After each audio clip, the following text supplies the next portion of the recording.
Pergi mana ni? Oh, nak pergi cosplay fair. Cosplay. Ah. Itulah sebab pakai macam ni ah. You punya road tax sudah mati tau. Rotek sudah mati. Ah. Oh, I sudah lupa. Boleh tolong tak? Tolong you renew. Ah. Oh, you pun tahu ah. Okay. Sekarang ni you punya handphone pergi POI to you. Nampak tak? Nampak. Tekan road tax. Lepas tu masuk you punya nombor kereta, ID semua. Lepas tu bayar. Dia akan bagi you QR code. Yang ni QR code dia akan keluar segera ke boleh guna pakai? Segera dapat. Oh, okay. Lepas I scan, macam ni lah. You dah renew lah. Okay. Jangan kena tangkap lagi ya. Sorry. Renew sekarang ah. Okay, arigatou ni-chan. Okay, pergi. I'm in the Mazda MX-30, one of the most unique cars launched recently for the past 2 years. Okay, it's an EV, but it's also an EV with a start button. Oh. Hello. What model is this, man? Beautiful. Yeah, it's a Mazda MX-30. Oh, MX-30. It's a, About how much now, this one? I think about 200,000, but 200 km. This one? Yeah. All this comes with the car? No, I'm recording. Oh, sorry. No, it's okay. Okay. It's okay. Right. It's Beautiful. an interesting electric car. Huh? It's an electric car. Oh. Yeah. Beautiful, huh? Beautiful, right? No. Yeah. And look at the rear doors. Yesterday I passed. See the rear doors? Oh my God. Very cute, right? Cute, huh? Yeah. Wow. Yeah. So nice. So nice. Yeah. Okay, right. See you then. Okay. All right. My neighbor, Mr. Segran. Oh, the PRND is also unique. All right, that's pretty safe. I like Mazda. They do things their own way. All right. Okay, let's go. Now, why is this car, why is this only 200 km? Why? So the range of this car, as you may have already know, is 199. Interesting. Why is it 199? So let's assume in the real world it goes, does it show me a range? 142. And it shows me something that looks like a petrol pump, except the gun is changed to a plug. I'm 1/4 down from the gauge and it says 142 kms. And of course, to a lot of people, the range is laughable for the price. Okay? I mean, put it this way, nobody's gonna beat the Chinese car maker when it comes to range per buck.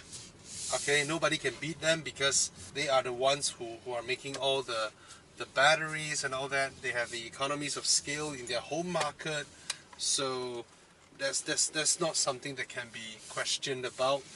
Let's just judge this car based on what it is. Okay, I really love the Mazda touch points. I'm at the lowest setting of the seats, and I love the reach on the gear lever, the smell of the car. Ooh. The materials, oh my god, it's so nice. The visibility, the looks of the car, and the seats, oh, the seats are so nice. What are these seats?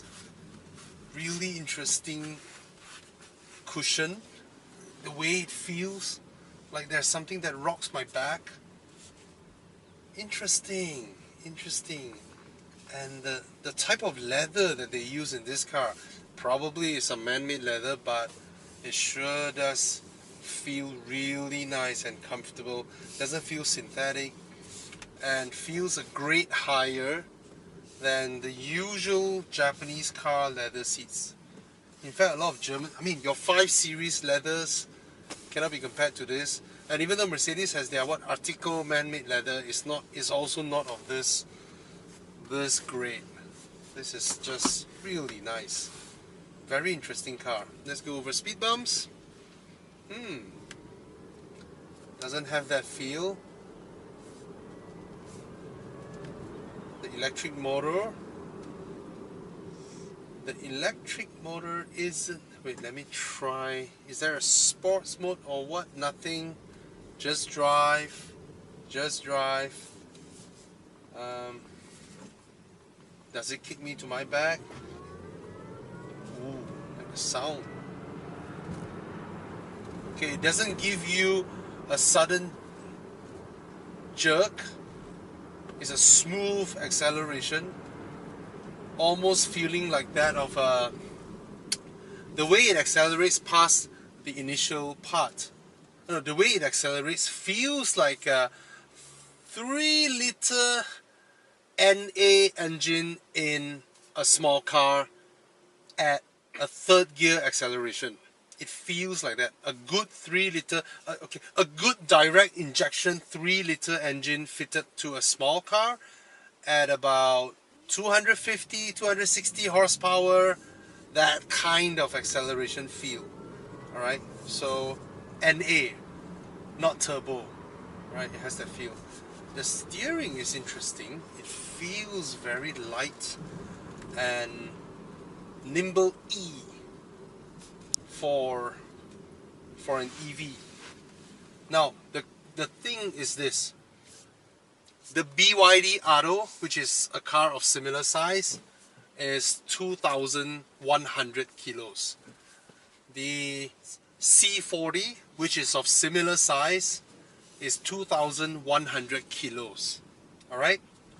This Mazda, of this size, being an EV, is 1,700 kilos. It is 400 kilograms lighter. And that's because they did not fit that much battery packs into the car. If you watch the latest Top Gear episode where they interviewed together legendary figures like Mate Rimac, Christian von Koenigsegg, and Gordon Murray together. Alright? And Christian von Koenigsegg said something when he was asked about what does he think about the electrification future. He said, first of all, it doesn't make sense that all the cars on the road running around daily, doing the daily runabouts, are all burning fossil fuel. It doesn't make sense. Secondly, it also doesn't make sense that these daily cars are fitted with battery packs that can go 400 kilometers, 500 kilometers, when all they need daily is just to go to work and back home and then plug in the charger. They can just go to school and back home and plug in the charger. It's not their long distance mile muncher. Alright? This corner. There is a body roll, but it handles the body roll really well, really tidily, but it does roll. Okay, let's turn back in here. The front axle, I kind of felt, those of you who understands casters, alright, this is your front suspension. Let's assume the wheels are here. This is the top of your suspension. Okay, if your car's casters are like that, the front steering will want to correct to a straight angle easily. If it's like that, it's very agile, but on highway driving or higher speeds, it's more eager to turn direction instead of wanting to hold back to a straight line. This car gives me the feeling that the casters are tucked in. Alright, it feels like that. Very, very eager, fast front end. Mazda, being Mazda, certainly wants their EVs to drive well, to be as lightweight as possible at the expense of range. Yes, the reason this car is 400 kilograms lighter than the equivalent is because there are 400 kilogram lesser batteries in this car. Now, some people already equate the price of the car with the range of the car, but to be honest, you're not just buying resources. You're not spending the money in just buying lithium, right? That is as though saying that, hey, that Mercedes is 1.5 liter, you should sell it to me cheaper. Or this car has a 300 liter fuel tank, hence I will pay more for it. So what Christian von Koenigsegg said makes sense, that why do you need daily runabouts to pack in 4, 5, 600 kilometers worth of lithium ion batteries, right? You don't need that, but you are using the world's resources to stuff in that much battery into the car to travel that range in order to sell. And batteries being batteries, even if you don't use them, if you just put them there, they're gonna deteriorate. Alright? And that is also the Earth's resources. Alright? So the logic of this MX-30 is, even though I know it's a global failure when it comes to sales, because this is it's not niche product, but it requires audience from a very, very mature market. I'll give you an example. Earlier on, one of my Switzerland viewers flew into Malaysia to meet me, and he told me that in Switzerland he drives a Kia Soul EV, and the range of the car is 160 km, which is about the range of when the Nissan Leaf EV first came out. Alright? So he charges the car at home, he drives daily to work and back, and use it to run around, and it's enough. It's enough for his usage. So put that in this context. I need a daily runabout car in my family to send the kids to school, and then probably to pick them up, or for my wife to go grocery, and then for her to go Mid-Valley or Pavilion, or Mid-Valley or Pavilion. You know, it's just runabout. Currently, she is using a 4-liter bi-turbo V8 Audi to do that job, which is not healthy for a direct injection 4-liter V8 bi-turbo engine, because if you always drive slowly and smoothly, you are not sort of clearing the carbon deposits in the car, right? You don't experience high ref range and all that. So yeah, it's for your daily use, and then you go home and you charge, which is something that I think I need. And in terms of its size, and given that it's a 4-seater, it is also that of my liking. Yeah, I like the proposition of this car. I know price wise and what you're getting or what you're spending wise is a bit of an asking, because everybody wants more of everything. That's how we Asians or we Malaysians are. I'm sure you guys have watched the videos of this car, but I'm just thinking that, will I want a car that feels a little bit nimbler on its feet, 1.7 tons instead of 2.1 tons, so that it's more agile? But by no means it is 1.7 ton is considered lightweight, especially in Mazda's philosophy. But you can't run away from that. It's a battery EV. So I kudos to Mazda for having this thought.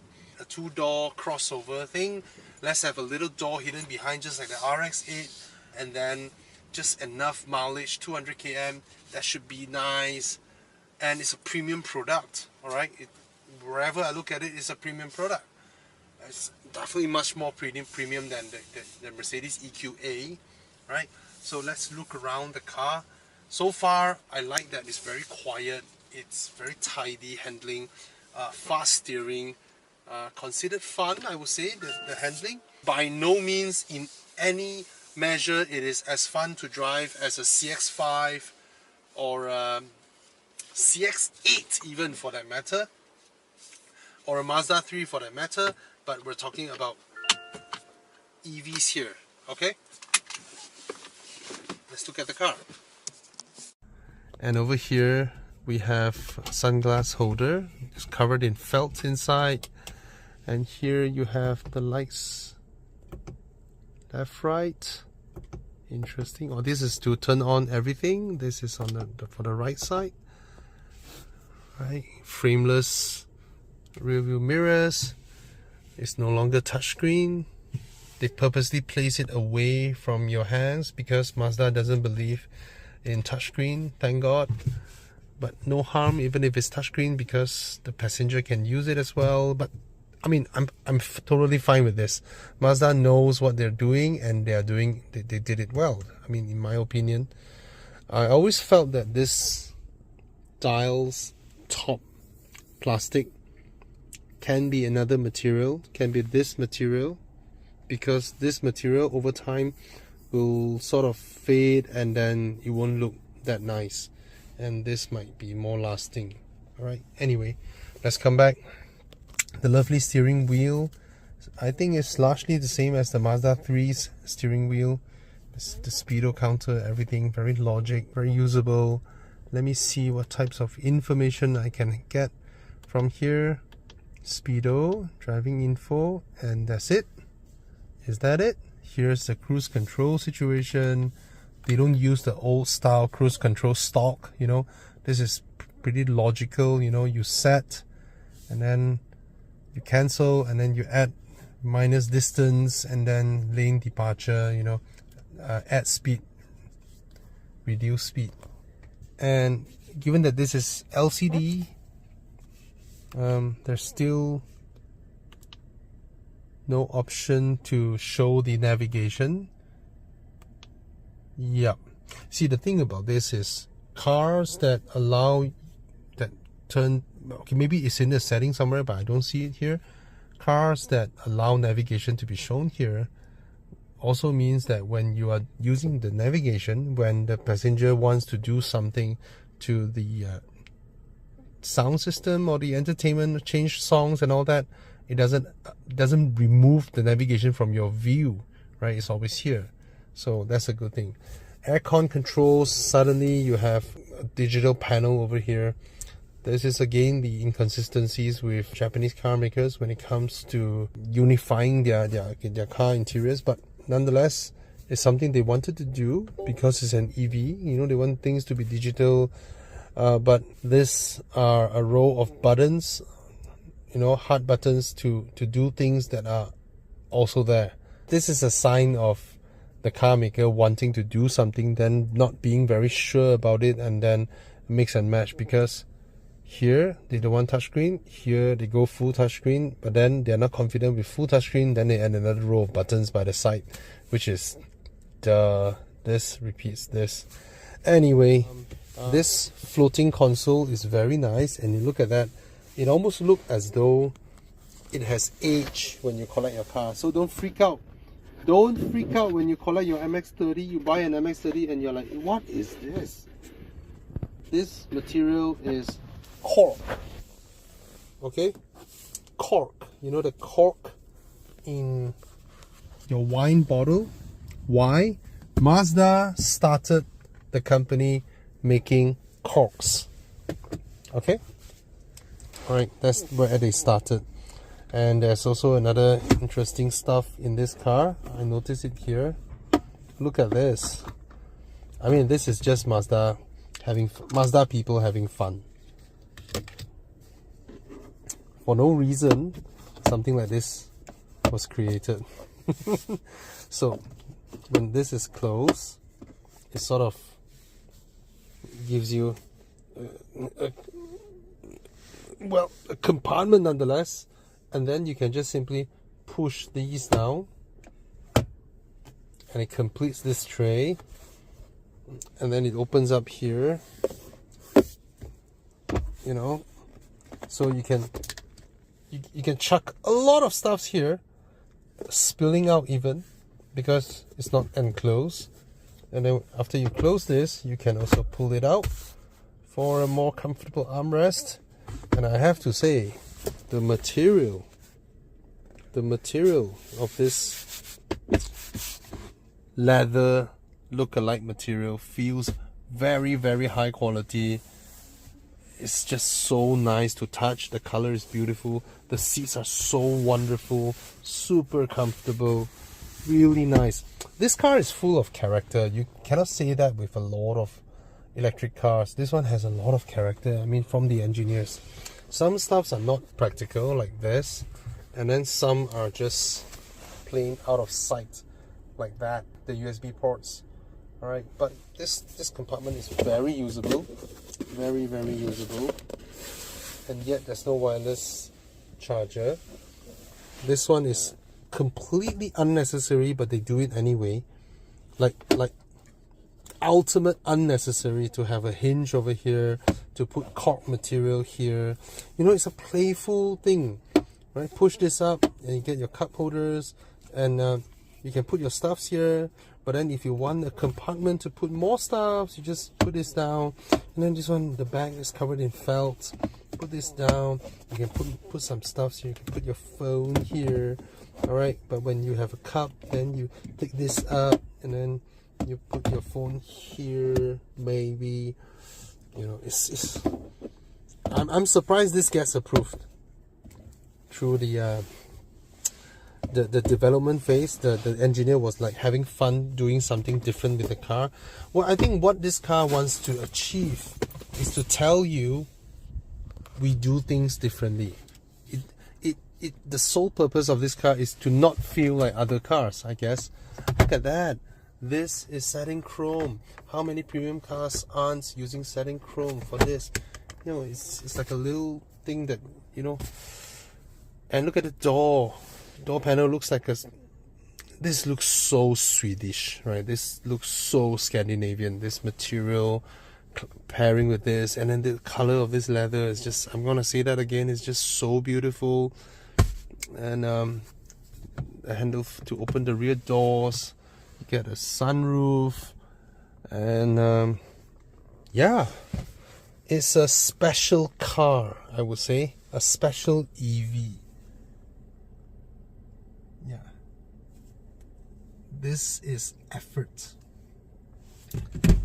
It shows a lot. It shows Mazda put in effort in this car, you know. That is unnecessary. I thought it's a compartment. When I open it, it's a compartment within that of a compartment, just to make your compartment not really usable. Why? It's unnecessary. Interesting. The row of buttons are here. Oh, is there like a... Okay, still a pretty low-tech 360 camera. Very 2012, 2013 kind of thing. Don't worry about that. That's just the way the shutter of the camera sort of syncs entirely with the way of the screen. Alright, let's go to the back seats. And to enter the back seat, so I open the doors. The doors open 90 degree. How long has it been that I've not seen a car with a door that opens 90 degree? My old 1997 Audi A4, the doors open 90 degrees. Look at that. Ingress, egress is epic.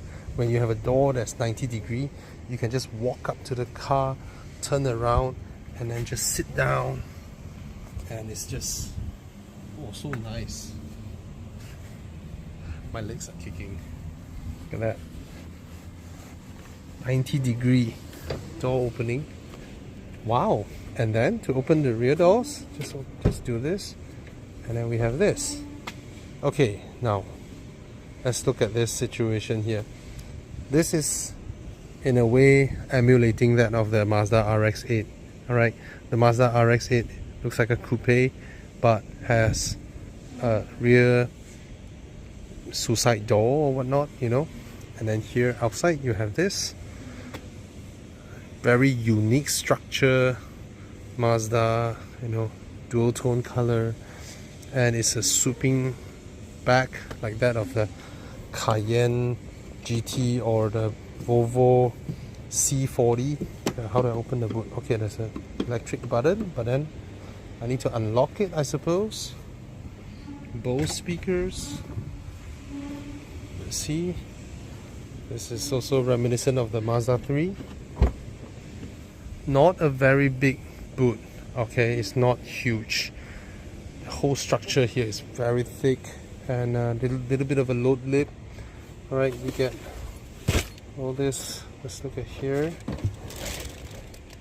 Okay, nothing much going on there. Okay, the boot size is, I would say, is smaller than that of a Golf, but then you can remove the parcel shelf and then you can lower the seat backs, I presume. Let's see. Can I? Yes. Oh, let me do this. Okay, let me show you. Like all Japanese cars, when they fold, they really fold. Alright, here's the boot situation. Not a very big boot, but for groceries, perfectly okay. For your school bags, children's school bags, yoga and all that is perfectly okay. So that's the proposition of this car. Oh, it's not a powered boot, sorry. It's just a hinge, alright. So which is, I mean, to me it's alright. Small car. Okay, let's go to the rear seats. So now, because, what is this? No way. Okay. Oh, interesting. It's on the driver's side, but is it on the passenger side? It's not. Alright. Very interesting. So, I have this on the driver's side, but I don't have it on the passenger side. So they're assuming that, you know, because the driver is the one that always open the door to go up the car, so it's more convenient for the driver to open this door as well to load the kids to the back. Alright, now this back seat is definitely a back seat designed for kids. I think my daughter will love it. My daughter, even in my BMW 6 Series, where the rear seat base is shorter, but because of the height plus everything, right, when she sits, right, her knees still couldn't bend fully, so her legs are dangling in mid-air. But for this one, look at this. This is perfectly children's size. Alright, a child that is 6-year-old or 5-year-old would find this very comfortable because the seat is mounted lower and then the base is shorter, so the child can actually sit here and bend the knees. So, and basically a children proportion seat. Alright, now as I close this, you can see that in terms of visibility, it's not very good back here. This window is very tiny, you can't open it. This is also very tiny, and then there are no sunroofs up here, so it feels claustrophobic out behind here. But for children, they love this feeling. They love hiding under the table, they love under the blanket and all that. They just love having a place that feels very secure and cozy where they can peek out. Children love this.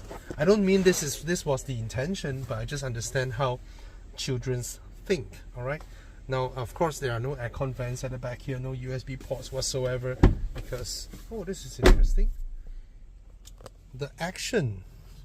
See, I'm from the rear seat, right? So to open this is a push motion. Japanese being Japanese, very well thought out. And then from outside, it's a pull motion. Now I still want to come back to this material. It's just so nice. And then they look at that. Look at Mazda. This is, like I mentioned just now, effort. All right. This is plastic. Okay.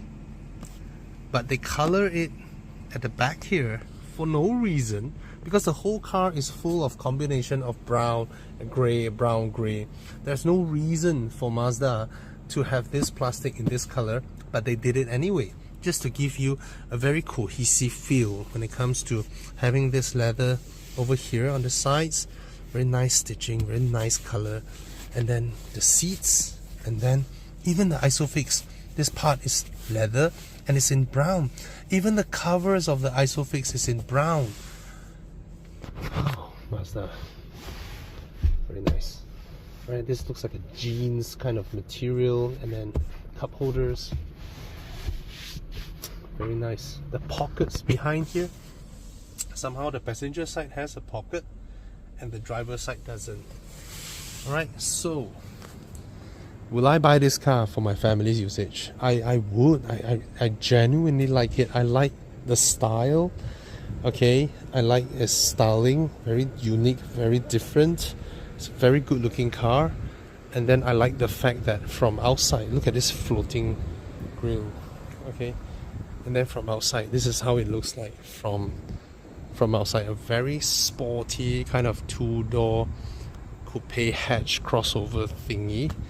Alright, even though this part is like, it's like, oh my god, there's such a huge glass area, but then the window is like this. So there's a lot of things about this car that doesn't make sense, right? They could have, but they did not. You understand? I mean, it could have been a regular B pillar and then a regular door at the back here, right? And then it opens up just like that to go in. Or the rear suicide doors could have had the hinge right over here, right? Because this is an EV, you have a lot of space to play with. Alright, so the hinge need not be here. That means this car might not need a B pillar so near to the C.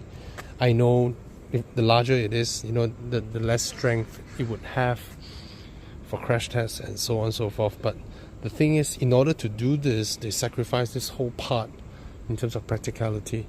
So now you can have a look at how this floating console looks. Looks pretty awesome, right? It looks almost completely floating until you see that little connection over there. But yeah, that's the idea of this car. It's just so unique, right? Look at that little cushion that Mazda added. It's not available on the passenger side, but it is available on the driver's side for the legs. And it's so nice, this material, this comfort. This is what I meant by effort. Alright, respecting your customers, wanting them to feel your effort and your ideas and your ingenuity, instead of not respecting them and just simply get the job done and expect them to buy your car. So it's a pity that this car, there's only a 199 km distance option, where if not for Malaysians or worldwide market, they could have sold more, right? Sales of this model is pretty bad, but there are so many unique things about this car. Alright, I just like the fact that you can feel the sincerity in terms of not the sincerity, the passion in trying to create something different. But of course, the range is the killer here. Alright, so, but come to your senses. If you really like the looks of this car, you fell in love with this car, you really want to try it, but hold it back by the range, do think about what I mentioned earlier on. Alright, Christian von Koenigsegg said in the interview with Top Gear, first of all, he's a big car nut that makes a lot of very gas guzzling hypercars. Alright, but he said it doesn't make sense that all the cars running around the world daily, doing mundane stuff, going to office and back home, going to the hairdressers and back home, going to grocery and back home, fetching the kids to school and back home, meeting your clients, blah blah blah blah blah blah blah, all this are burning fossil fuel every single day. It just doesn't make sense. They all should be electric cars, first thing. Secondly, lithium ion or lithium itself is limited. It is a natural resource, but also a non-renewable resource. And it also doesn't make sense that all these cars that do mundane stuff daily, maybe at most they use 50 kilometers, 60 kilometers max on their daily use, are packing a 400 km, 500 km battery pack. Because batteries once made and put into a car and sold, whether the car is being used or not, the battery will slowly deteriorate 8 years, 9 years, 10 years down the road. It's a chemical deterioration. So on that front, when I watch what he said and I think back on my own usage, yeah, that's exactly what I would love to have. I don't think it makes sense to have my 6-liter V12, 4-liter V8, or even my 3-liter straight 6 twin turbo, you know, to do the daily stuff, you know, the grocery running, fetching the kids with my 650 horsepower, you know, 4-liter V8 bi-turbo, just to fetch the kids, just to do grocery. Is stupid, right? I need a car that is somewhat comfortable, has 4 seats, you know, as small, just enough to use to run around doing these kind of stuff. And it will never be my long distance car. It is a small car. It will never be the long distance car anyway. And since it is a small car, which results in it not being a long distance car for the family, that also meant that the car need not to be packed with a big range. So I guess that's the idea and the mindset of the engineers. However, electric cars are expensive, and then when it comes to being expensive, when people spend this amount, they want that car to be packed with a lot more stuff. And that's the reason why Bang & Olufsen no longer can sell a 50-inch TV for 40,000 when a Samsung TV of 80-inch can be had for 20,000. Alright? So, yeah. Unique car, very unique car. And especially compared to that Mercedes EQA, this is so much more higher quality, you know, so better put together, just fantastic touch points all around. All right, cheers.